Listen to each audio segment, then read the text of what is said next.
akan diberikan amanah ini. Bapak dan Ibu, kita dulu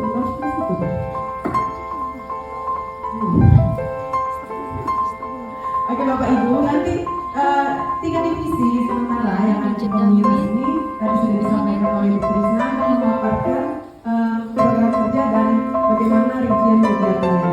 Tetapi untuk langkah awal nanti yang akan kita laksanakan pada hari ini sesuai dengan yang disampaikan Ibu Krisna tadi adalah pembuatan modul ajar berdiferensiasi dan ber-KSD. Nah nanti saya sedikit akan memaparkan apa itu KSD. Tapi kalau diferensiasi pada IHT sebelumnya sudah pernah saya menyampaikan ini. Mungkin nanti kita jelas balik saja sedikit. Kemudian saya akan memaparkan sedikit juga, tidak terlalu banyak, apa itu KSD. Karena kita nanti langsung ke praktiknya. Itu mungkin lebih aktual kalau kita langsung eksekusi membuat modul ajar daripada teori-teorinya saja. Begitu ya Bapak Ibu ya, tolong kita nanti sesuai dengan instruksi dari sekolah. Nanti kita kerja per mapel, tetapi hasil akhir per individu. Yang mana nanti RPP berdiferensiasi itu akan kita langsung praktekkan di kelas masing-masing, yang nanti akan dianalisa oleh pihak tim sekolah penggerak apa manfaat, kelebihan, kekurangan, serta kendala, hambatan yang kita hadapi di kelas pada saat kita menerapkan pembelajaran berdiferensiasi dan ber-KSD ini. Demikian dari saya, kita langsung saja mendengarkan paparan program kerja dari ketiga divisi. Jadi kita mulai saja, kalau Bu Asia, itu PPT itu KSD, pembelajaran sosial emosional.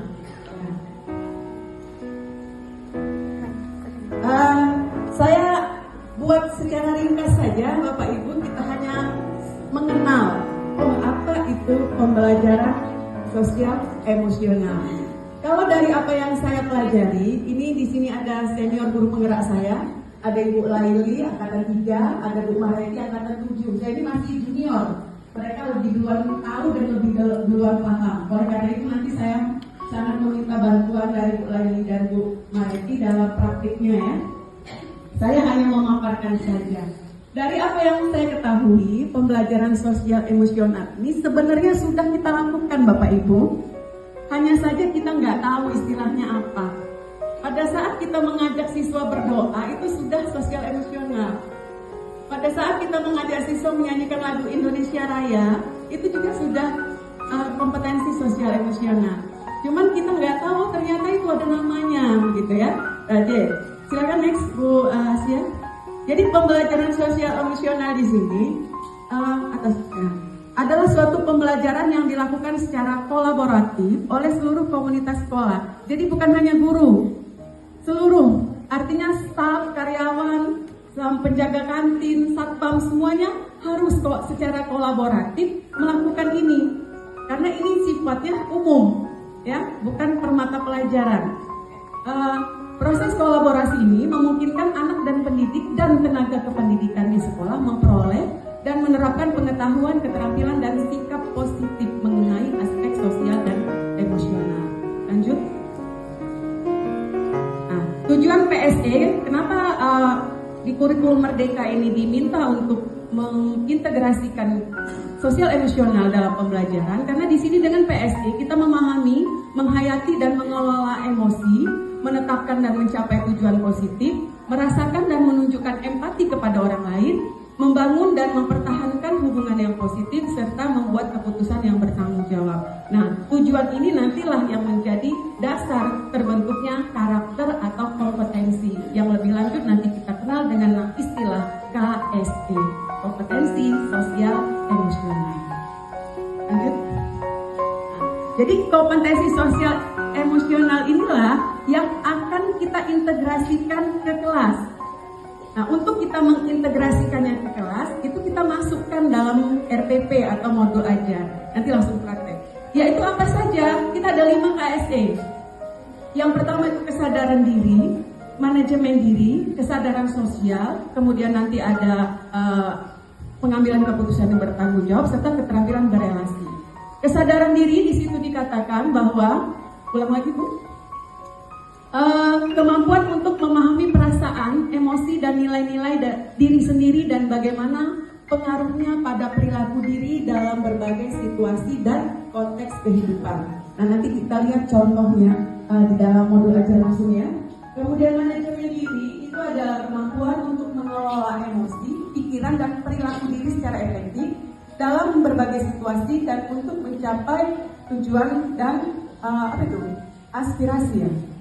Ya, kemudian kesadaran sosial, kemampuan untuk memahami sudut pandang dan dapat berempati dengan orang lain, termasuk mereka yang berasal dari latar belakang budaya dan konteks yang berbeda-beda.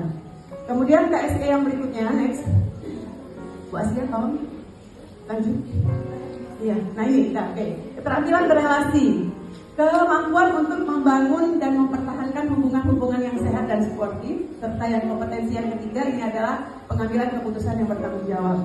Nah, jadi dari 5 komponen ini, kompetensi ini kita masukkan ke dalam modul ajar, yang mana kalau sudah masuk dalam modul ajar, otomatis kita praktekkan nanti di kelas. Nah, bagaimana, apa saja yang dikatakan itu kesadaran diri, apa saja itu manajemen diri, nanti kita langsung eksekusi di modul ajar. Nah, Bapak dan Ibu, nanti saya akan memberikan contoh modul ajar yang telah saya buat. Contoh modul ajar ini bukan berarti modul ajar saya ini sudah baik atau bagus. Kebetulan kami di Guru Penggerak itu sudah diberi tugas membuat modul ajar yang berdiferensiasi dan ber-KSE. Dan ini sudah saya kirimkan dan tidak ada komentar untuk diperbaiki. Berarti menurut saya sudah cukup memenuhi syarat. Karena ada kawan saya yang dikembalikan oleh fasilitatornya untuk diperbaiki. Nah, kalau saya tidak disuruh diperbaiki berarti sudah aman. Nah, tapi bukan berarti punya saya ini sudah sempurna. Nanti bisa Bapak Ibu kembangkan, sesuaikan dengan apa yang terjadi atau apa yang ada di kelas. Karena mungkin situasi kelas kita berbeda-beda, begitu ya. Nah, jadi secara teori saya kira cukup Bapak Ibu ya. Karena inti kita langsung ke praktek saja. Kita langsung eksekusi saja ke praktek. Saya ini contoh-contoh apa itu kesadaran diri, saya rasa nggak usah Ibu Asia, langsung ke contoh aja karena waktu kita sudah jam 2:20. Ke modul aja.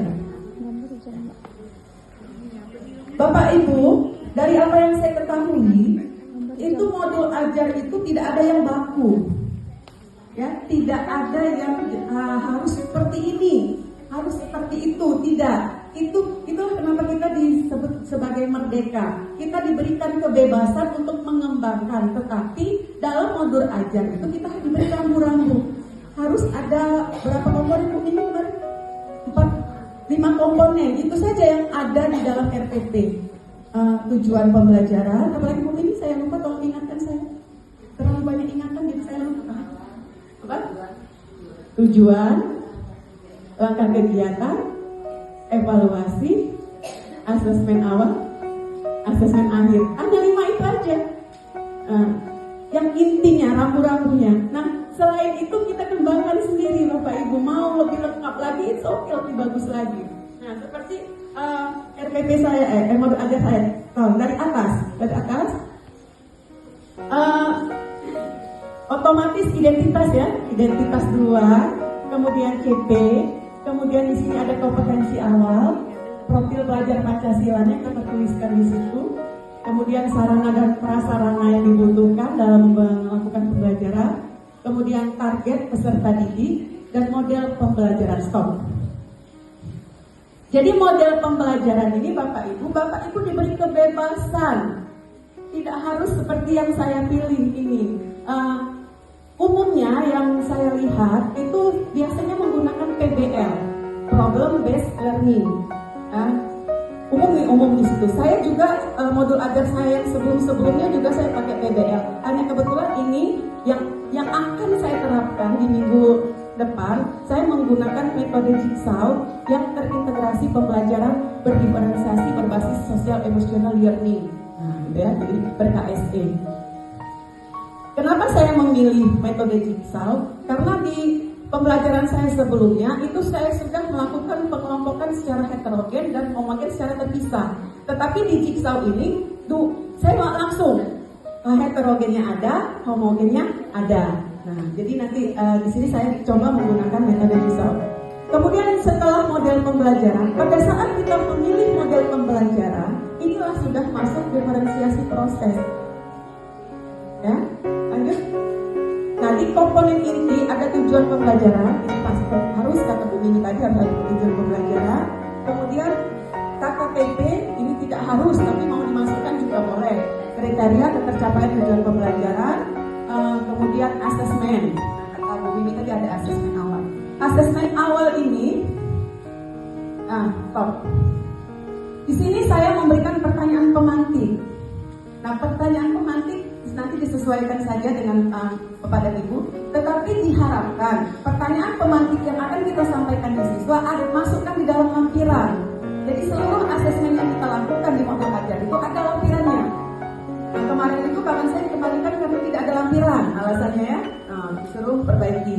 Kemudian, nah ini tes asesmen awal pembelajaran. Di sini saya menggunakan tes awal pembelajaran ini sebagai dasar penentuan kebutuhan dan kemampuan belajar siswa. Ini diferensiasi konten, yaitu saya melihat kesiapan belajar siswa. Jadi kesiapan belajar siswa itu bervariasi Bapak Ibu. Kalau di awal saya hanya memberikan pertanyaan singkat saja. Saya berikan sebelum pembelajaran dilakukan, sehari sebelum pembelajaran dilakukan saya kirim melalui WA. Ada yang saya lakukan pas di pembelajaran, tetapi sebelum materi diberikan, seperti pre-test. Kalau istilah kita dulu pre-test, kalau sekarang namanya pre-assessment. Atau latihan pendahuluan yang berfokus pada pemahaman awal tentang matriks dan operasi dasar matriks. Karena di sini saya akan memberi materi tentang inverse matriks. Kemudian proses formatif. Karena saya menggunakan metode Jigsaw, maka proses formatif saya adalah penilaian ke dalam metode Jigsaw saat mengajar materi inverse matriks dengan memberikan pertanyaan atau soal berdasarkan pembagian kelompok ahli dan kelompok asal. Setelah ada kelompok ahli itu nanti kita jadi sebagai kelompok homogen dan kelompok asal ini kelompok yang heterogen. Kemudian pengamatan sikap individu dan kerjasama dalam berdiskusi, kemudian ada penilaian presentasi kelompok. Untuk asesmen akhir, di sini saya meminta laporan hasil belajar siswa dalam materi ini. Jadi siswa di sini saya minta untuk membuat laporan terserah dia mau mengumpulkan dalam bentuk apa. Ya. Kalau dia suka dengan gambar-gambar, silakan dibuat gambar. Kalau dia tipe auditorium hanya menulis saja sebenarnya tanpa gambar, silakan dalam bentuk PPT bisa, dalam bentuk video bisa. Kalau dalam bentuk poster, diagram, terserah kita serahkan ke anak. Nah, pada saat kita meminta anak mengumpulkan hasil akhirnya, itulah dinamakan diferensiasi produk. Ya. Tapi Bapak Ibu, diferensiasi produk di sini tidak hanya mengumpulkan atau barang jadi atau video. Pada saat kita memberikan tes dan anak mengumpulkan hasil tesnya, itu sudah produk. Nah, terutama matematika ya, matematika kan sulit kalau meminta anak membuat video terus misalnya gitu ya, PPT enggak. Jadi pada saat kita tes awal, kemudian kita lakukan tes akhir, anak mengumpulkan lembar jawaban itu produknya, yaitu dalam bentuk hasil tes. Tesnya tes tertulis. Saya nggak mau tes tertulis, saya mau tes lisan. Boleh saja Bapak Ibu. Berarti produknya adalah dalam bentuk instrumen penilaian tes lisan. Nah, apa yang kita lakukan di asesmen ini semuanya harus terlampir, jangan hanya tertulis. Itulah. Nah, jadi penilaian itu dikembalikan lagi ke kita. Kita mau pilih apa? Nah, pada saat kita memberikan tes akhir, kalau kita mau melihat gaya belajar anak atau kesiapan belajar anak, disinilah kita nanti akan melihat atau membagi soal-soal tadi. Oh, anak ini misalnya cuma baru bisa determinan matrik. Kasihlah dia soal tentang determinan matrik saja. Oh, ini sudah bisa sampai inverse matrik 2x2. Buatlah soal sampai inverse matrik 2x2. Oh, anak ini baru sudah sampai 3x3. Kasih 3x3. Nah, memang seperti kata Pak Sony, kita memang dibuat repot. Memang betul, saya nggak katakan ini hal yang enak, bukan. berdiferensiasi itu memenuhi semua kebutuhan anak di kelas. Kita melayani semua anak dengan kemampuan yang berbeda-beda. Tetapi bukan berarti kita mengajar dengan cara yang berbeda-beda juga, bukan. Hanya kontennya yang kita buat berbeda. Begitu ya, Bu Kiki ya? Konten atau isinya. Jadi kalau di kelas itu kita sudah tahu anak-anak yang mempunyai gaya belajar auditori, maka kita siapkanlah materi kita dalam bentuk bacaan. Atau ada anak kita yang kinestetik, maka kita siapkanlah materi kita dalam bentuk supaya anak itu belajar sambil bergerak. Kalau Bu Kiki katanya dia menempelkan gambar-gambar di dinding kelas. Sehingga anak yang kinestetik tadi biarkan saja berjalan di dalam kelas, jangan nggak usah disuruh anak itu duduk manis. Yang penting dia belajar mengamati gambar yang ditempel oleh gurunya. Gitu ya. Nah, kalau kita tahu anak kita itu visual, nggak apa-apa, kita siapkanlah materi ajar kita dalam bentuk video atau cerita bergambar. Nah, jadi kita hanya diminta menyiapkan materi yang berbeda sesuai dengan kebutuhan anak. Bukan kita mengajar 30 anak dengan cara berbeda, bukan. Itu yang saya tahu Bapak Ibu ya. Maaf kalau seandainya nanti apa yang saya pahami mungkin salah. Nah, lanjut. Nah, di sini saya tuliskan pertanyaan pemantik yang dilontarkan itu apa.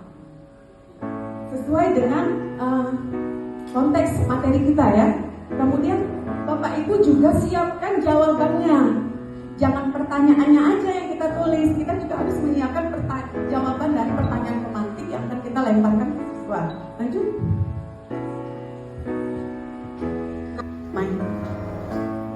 Nah, di sini pada saat pendahuluan, nah ini modul ajar yang saya buat ya, dan alhamdulillah sudah di-ACC oleh fasilitator saya. Saya hanya sharing aja. Bapak Ibu mungkin punya modul ajar yang lebih bagus, lebih hebat dari ini, nggak apa-apa, silakan aja. Ya. Nah, di sini guru membuka pelajaran dengan melakukan kegiatan awal rutin. Kegiatan awal rutin ini ditujukan untuk membangun suasana pembelajaran yang positif dan mempersiapkan murid untuk melakukan kegiatan pembelajaran selanjutnya. Sebelum guru melakukan kegiatan, penting bagi guru untuk mempersiapkan diri. Jadi bukan siswa saja yang kita suruh bersiap, kita juga harus bersiap diri. Kalau seandainya kita ini sedang kesal sama kawan atau sama orang lain, tidak apa-apa kita tarik nafas sejenak sebelum masuk kelas atau pada saat kita sebelum memulai pelajaran. Di sini kalau kami guru berdoa dalam hati dan menerapkan teknik bernafas dalam latihan stop. Stop ini istilah aja ya, seperti kita menarik nafas, tahan, hembuskan, gitu ya. Tarik nafas, tahan, hembuskan. Itu sudah masuk dalam KSE, kesadaran diri. Jadi kita kasih keterangan KSE, kesadaran diri dan manajemen diri. Jadi di situ si guru juga melakukan KSE. Berarti dia sudah sadar, saya lagi kesal.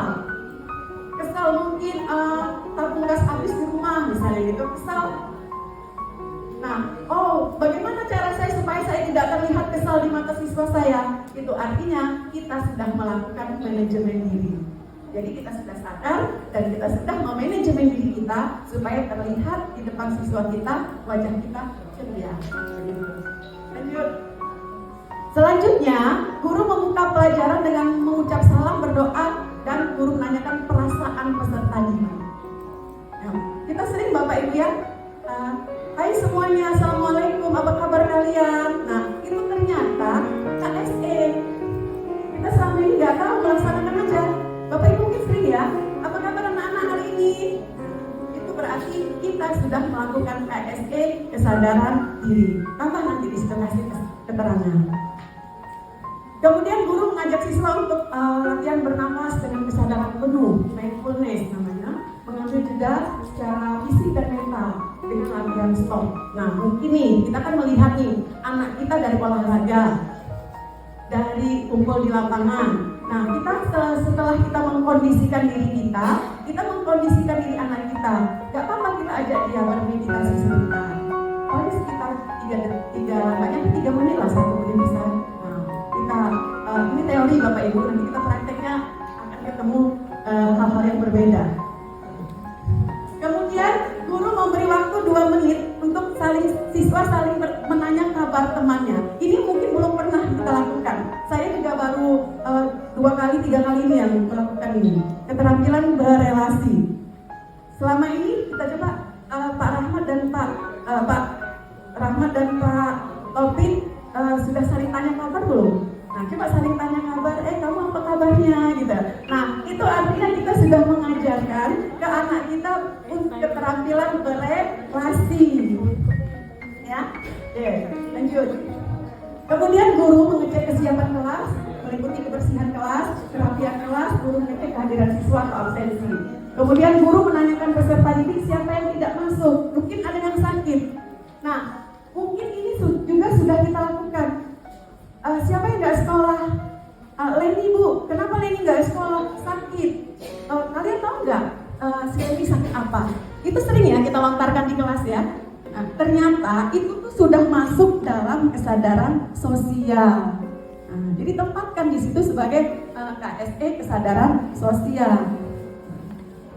Kalau seandainya anak menjawab nggak tahu Bu, nah tugas kita nanti bagaimana menumbuhkan kesadaran sosial ke anak. Oh coba nak kamu tanyain, itu kawannya nggak sekolah karena sakit, kenapa? Coba ditanya sakitnya apa, sudah berapa lama. Jadi anak kita tanamkan kesadaran sosial. Tapi kalau anak menjawab, oh sakit Bu, sudah 3 hari dia demam, oh berarti anak sudah memiliki KSE kesadaran sosial. Lanjut.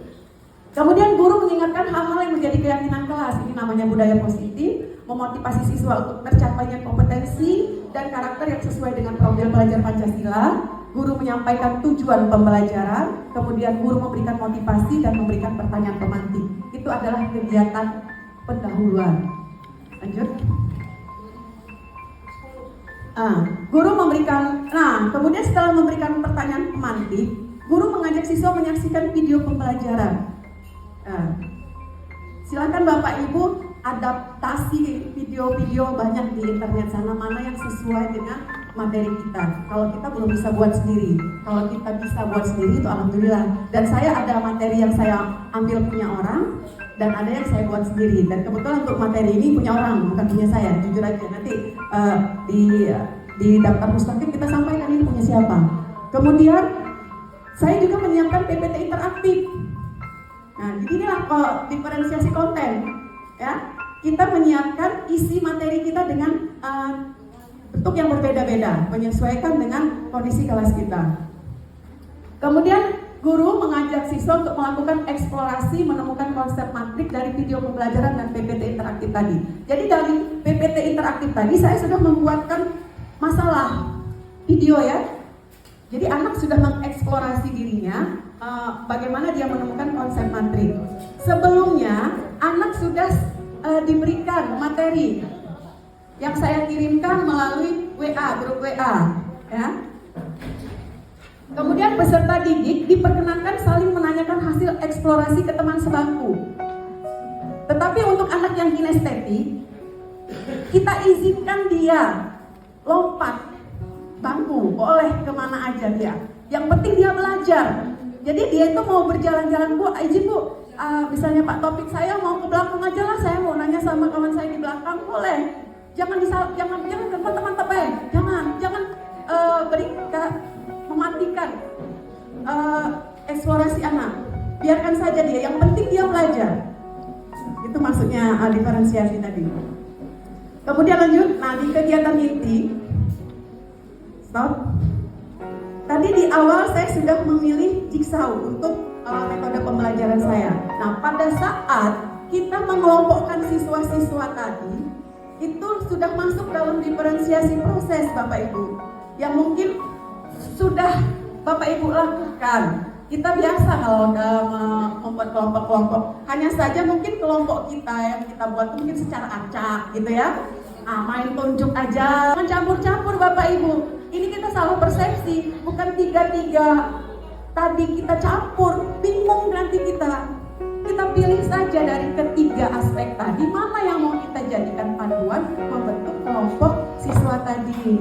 Nah, ini saya memilih siswa berdasarkan kesiapan belajar, karena saya sudah melakukan pre-assessment di awal, sudah melihat anak siap belajar materi ini sejauh mana. Tetapi di modul ajar saya yang terdahulu, saya mengelompokkan anak berdasarkan gaya belajar. Sudah, stop, tidak usah lagi ditimpah-timpah dengan minatnya atau kesiapan belajarnya, jangan. Ya, satu-satu aja biar kita nggak pusing. Nah, ini sudah saya rasa yang ke bawah ini adalah teknik dari jigsaw, nggak perlu karena Bapak Ibu pasti sudah ada yang pernah melakukan jigsaw. Tapi kalau pengen tahu Bu Leni jigsaw itu seperti apa, saya dengan senang hati akan menjelaskan karena jigsaw ini kemarin masuk dalam makalah dan best practice saya ya. Nah, stop ya atas. Nah, ini. Nah, di metode jigsaw itu ya ada kelompok asal. Kelompok asal inilah kelompok heterogen, campuran dari seluruh kemampuan anak, dari yang rendah, sedang, sampai tinggi. Ya. Jadi pengelompokan siswa tidak asal, ya. Kalau Bapak Ibu sudah memilih berdasarkan kesiapan, lihatlah mana yang memiliki kemampuan rendah, sedang atau tinggi, kita kelompokkan. Nah, di kelompok asal ini saya mengelompokkannya secara heterogen. Nah, dari kelompok asal ini Bapak Ibu, setiap anak 5 anggota ya, dikasih nomor urut 1 sampai 5. Tapi dalam skenario kita, nomor 1 ini yang kemampuannya rendah gitu ya. Nomor 2 ini yang kemampuannya sedang. Jadi nanti kita sudah menyiapkan 5 soal yang berbeda. Ya, 5 soal yang berbeda. Kalau soal yang kita kasih ke anak yang nomor urut 1, soal yang kita sudah tahu dia cuma bisa kali-kalian, kasihlah dia sehingga dia begitu dia bisa menyelesaikan soal ini, dan yes I can, begitu maksudnya ya. Jangan kita bebankan dengan materi yang berat dulu. Nah, sama sampai anak dengan nomor urut 5 sudah kita jenjangkan tingkat pemahaman materinya, gitu ya. Nah, kemudian anak-anak dari kelompok asal ini kita suruh berkumpul sesama nomor urut, ya. Misalnya yang kelompok nomor 1 berkumpul dengan sesama nomor 1, gitu ya. Ini namanya kelompok ahli. Jadi secara tidak langsung anak sudah terkelompok dengan komunitas kemampuannya. Yang rendah dengan yang rendah, yang sedang dengan yang sedang, yang tinggi dengan yang tinggi. Tanpa anak itu tahu kalau dia terkelompok berdasarkan kemampuan. Ya, anak itu tidak sadar. Ya, coba nak, kamu yang dengan nomor urut 1 silakan berkumpul di sini. Kamu yang nomor urut 2 silakan berkumpul di sini. Nah, jadi anak sudah terkelompok secara homogen. Jadi jigsaw ini saya pilih kenapa? Karena kita melakukan 2 kelompokan heterogen dan homogen. Nah, jadi anak yang sudah terkelompokkan sesuai dengan nomor urutnya tadi diminta untuk menyelesaikan soal yang kita kasih. Jadi si kelompok nomor 1 dengan kemampuan rendah tadi, begitu dia bisa menyelesaikan soal, dia akan senang, ya, dia akan senang. Tapi jeda. Nah, sudah selesai nih. Kelompok asal tadi disuruh kembali lagi ke, kelompok ahli tadi disuruh kembali lagi ke kelompok asal. Nah, anak yang nomor urut 1 tadi yang dengan kemampuan rendah tadi, kita kasih kesempatan dia untuk menjelaskan kekapannya di kelompok ahli. Ya, jadi dia itu apa sih istilahnya tuh? Diakui ya bahasa kita tuh ya. Nah, bahasa Inggrisnya apa diakui?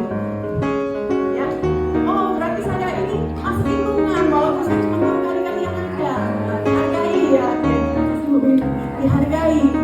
Nah, sudah selesai, mereka saling sharing ilmu, sharing soal yang didapatkan dari kelompok ahli tadi. Nah, kita suruh presentasi. Nah, pada saat siswa mencatat dan mendengarkan pendapat dari setiap nomor urut tadi dan menghargai penjelasan yang diberikan temannya, itu artinya siswa sudah memiliki keterampilan berrelasi dan kesadaran sosial. Terus saya rasa sudah lakukan, sudah lebih tenang, lebih enjoy. Itu artinya kita sudah menerapkan KSP manajemen diri. Kemudian guru memilih secara acak kelompok yang akan presentasi dan menentukan nomor urut anggota yang menyampaikannya. Misalnya nomor urut 1, kan dia tadi sudah belajar nih, ya.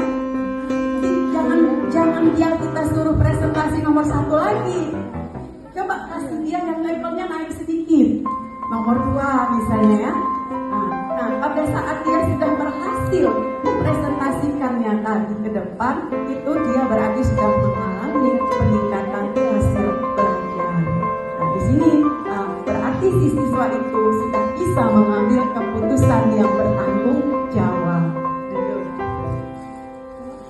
Kemudian guru melakukan secara berulang sampai waktu habis kegiatan intinya. Guru melakukan tahap persepsi, semua kita sudah tahu ya. Nah, di kegiatan penutup, guru bersama peserta didik membuat catatan dan kesimpulan atau keputusan peserta didik dari hasil pembelajaran. Ini juga sering kita lakukan di kegiatan penutup Bapak Ibu. Mari kita buat apa yang kita dapat hari ini anak-anak, sering gitu ya. Tapi hanya secara lisan. Nah, sekarang kita harus tahu bahwa itulah yang namanya KSE, pengambilan keputusan yang bertanggung jawab. Pada saat si anak sudah tahu menyimpulkan materi apa yang dia dapat hari itu, dia berarti sudah memiliki KSE, pengambilan keputusan yang bertanggung jawab. Gitu ya, lanjut. Nah, kemudian guru dan peserta didik melakukan refleksi apa yang telah dicapai dan belum dicapai. Nah, di sini kita bisa mengajukan berbagai pertanyaan. Pertanyaan ini tidak harus sama persis dengan apa yang saya buat, Bapak Ibu silahkan kembangkan sendiri, refleksi, dan jangan lupa semua yang kita tuliskan di sini pertanyaan nanti ada di lampiran. Jadi lengkap sampai lampiran. Nah, di situ kita telah melakukan KSE, kesadaran diri. Lanjut. Ya, selesai. Di sini guru menyampaikan bahwa pertemuan berikutnya kita akan melakukan tes ulangan harian. Guru mengajak murid untuk berdoa. Nah, berdoa di sini harusnya kesadaran diri. Saya lupa menuliskannya ya. Berdoa itu kesadaran diri. Kemudian guru meminta peserta didik untuk saling memberi salam kepada teman sebangkunya. Itu mungkin sering terlewat sama kita. Kita aja yang memberi salam. Nah, oke, Ibu cukupkan sampai di sini ya. Terima kasih atas perhatiannya. Assalamualaikum warahmatullahi wabarakatuh. Nah, coba kita sebelum kita mengucapkan salam, kita suruh anak kita. Ya, coba kamu Rahmat dan Taufik saling mengucapkan salam. Hai Rahman, assalamualaikum. Nah, berarti kita mengajarkan anak untuk berelasi. Nah, begitu. Lanjut. Nah, ini asesmennya Bapak Ibu ya. Sudah lampiran. Yang tadi sudah selesai kegiatan intinya. Nanti tinggal Bapak Ibu kembangkan sendiri saja. Intinya bahwa sebenarnya semua yang kita lakukan di kelas itu sudah ber-KSE. Tetapi kita tidak tahu saja nama dan penempatannya pada saat dimana dia dikatakan kesadaran diri, pada saat mana dia dikatakan sosial, manajemen, dan sebagainya. Jadi asesmen di sini, di apa yang kita tuliskan sebagai asesmen harus ada di lampiran. Itu yang saya dapat dari pendidikan guru penggerak. Jadi di sini saya menggunakan aspek penilaian sikap, profil pelajar Pancasila. Nanti ada 6 dimensi, ada di lampiran. Kemudian pengetahuan itu dalam bentuk tes lisan. Tadi saya sampaikan Bapak Ibu boleh tes lisan, boleh tes tertulis. Bahwa, nah ini pertanyaan yang akan kita ujikan di tes lisan kita tulis. Kadang-kadang kan kita spontanitas saja ya tes lisan itu ya. Spontanitas, coba kamu apa itu determinan lah. Apa yang akan kita tanyakan pada saat tes lisan itu kita tuliskan di dalam model ajar kita. Terus, di sini saya, apakah kalian masih ingat dengan determinan matrik? Itu termasuk tes lisan. Kalau ingat coba sebutkan, apakah kalian sudah mempelajari materi yang telah dibagikan melalui grup WA? Kalau kalian sudah, apa yang kalian pelajari? Itu salah satu pertanyaan yang kita ajukan secara lisan, itu namanya tes lisan. Tidak harus mengukur kalau dalam matematika itu tidak harus 1 kali 1, 1 kali 2. Pada saat dia bisa menjawab pertanyaan yang kita ajukan secara lisan, itu sudah namanya tes lisan. Kemudian dalam proses pengamatan saya lakukan pada saat proses jigsaw, lanjut Bu. Kemudian keterampilan saya ambil dalam bentuk unjuk portofolio atau unjuk dalam bentuk portofolio hasil belajar siswa dalam materi investasi. Nah, dan ini tadi di awal sudah saya katakan bahwa anak diberikan kebebasan mengumpulkan hasilnya itu sesuai dengan apa yang dia inginkan. Nah, apakah dia menyesuaikan gaya belajarnya tadi? Atau Bu, saya belum paham nih dengan semua yang Ibu jelaskan tadi. Boleh nggak Bu, aku cuma buat laporan sampai invest materi 2 kali 2 baik? Boleh, jangan dilarang. Ya, walaupun materi kita sampai invest 3 kali 3 misalnya. Oh nggak apa-apa lah, yang penting kamu paham apa yang kamu tuliskan itu. Bu, aku cuma baru bisa determinan. Mana kalau laporan aku cuma determinan? Boleh. Pokoknya apa saja anak jangan kita halangi dia berkarya. Nah, jadi seperti itu. Kira-kira Bapak dan Ibu mau lihat lihat lampirannya? Oke, lanjut lampirannya. Penganiayaan dan remedial itu kita sudah lakukan di part 13. Nah di sini, nah lampiran yang akan kita tulis, yang akan kita isikan itu ditulis. Ini yang saya pelajari ya. Mungkin ada contoh modul aja yang tidak menuliskan lampiran, tapi di sini saya tuliskan lembar asesmen awal, lembar soal siswa untuk berdiskusi dalam metode jigsaw, lembar pengamatan sikap berdasarkan 6 dimensi profil belajar Pancasila, dan terakhir sampai daftar pustaka.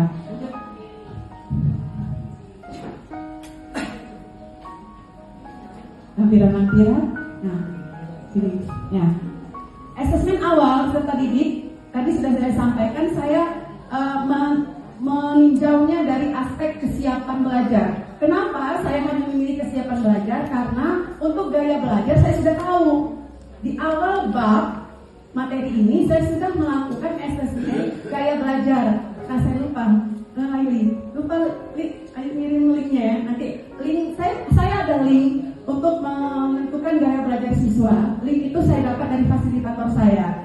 Bu Laili minta lupa, nanti saya sampaikan, atau kalau Bapak Ibu mau nanti saya share di grup. Itu bisa Bapak Ibu kasih ke siswa, ya, grup WA. Ada di situ isinya berbagai daftar pertanyaan. Begitu dia selesai menjawab, langsung muncul hasil kinestetika, auditorika, atau visualka. Nah, kalau saya langsung, ayo anak-anak silakan isi list berikut siapa saja yang kinestetik, sudah ada daftarnya. Siapa saja yang auditori, sudah ada daftarnya. Jadi saya tidak, untuk modul ini saya tidak melakukan diferensiasi pembagian kelompoknya tadi berdasarkan gaya belajar, tapi berdasarkan kesiapan belajar. Jadi soal yang saya kasih pun jangan yang terlalu tinggi, ya, karena mereka belajar sendiri. Ya, di sini hanya input dan determinannya aja buat kami di sini ya. Untuk input matrik 2x2 yang mudah dipahami anak secara mandiri. Kemudian determinan matriknya aja, bukan inputnya. Matrik 3x3 yang bisa dia pahami sendiri. Baru nanti kita lihat, nanti kita bagi. Jadi begini Bapak Ibu, kalau saya ya, boleh dicontoh, boleh tidak. Begitu anak selesai mengerjakan pre-assessment tadi, dikumpulkan, kita harus gercep. Memang kita harus gercep di sini. Langsung kita koreksi saat itulah. Oleh karena itu soalnya jangan banyak-banyak. Langsung nih, yang betul nomor 1 kita kumpulkan, yang betul nomor 2, yang salah semua, yang betul semua. Nanti baru kita tahu, oh ini yang sudah siap, yang nanti bakal kita kasih soal nomor 1 yang mana, yang bakal kita kasih soal nomor 2 yang mana. Nah memang dibutuhkan sedikit energi lebih. Lanjut, lampiran kedua, Bu. Nah di sini asesmen yang kita kasih, jangan lupa ada kunci jawaban. Itu juga kata Bu Mimi ya. Asesmen yang kita akan berikan, kita harus sudah menyiapkan kunci jawabannya. Kadang-kadang kan kita spontanitas buat soal, nggak nyiapkan jawabannya. Nah, lampiran 2, lembar soal untuk diskusi dalam pembelajaran jigsaw. Terus, lanjut. Nah, jadi saya sudah membuat rencana untuk soal nomor 1 untuk anak-anak yang hanya mengerti input matrik 2x2. Untuk soal nomor 2 untuk anak yang hanya mengerti determinan matrik 3x3 dan seterusnya sampai soal cerita. Jadi level kelima anak yang bisa menyelesaikan masalah kontekstual.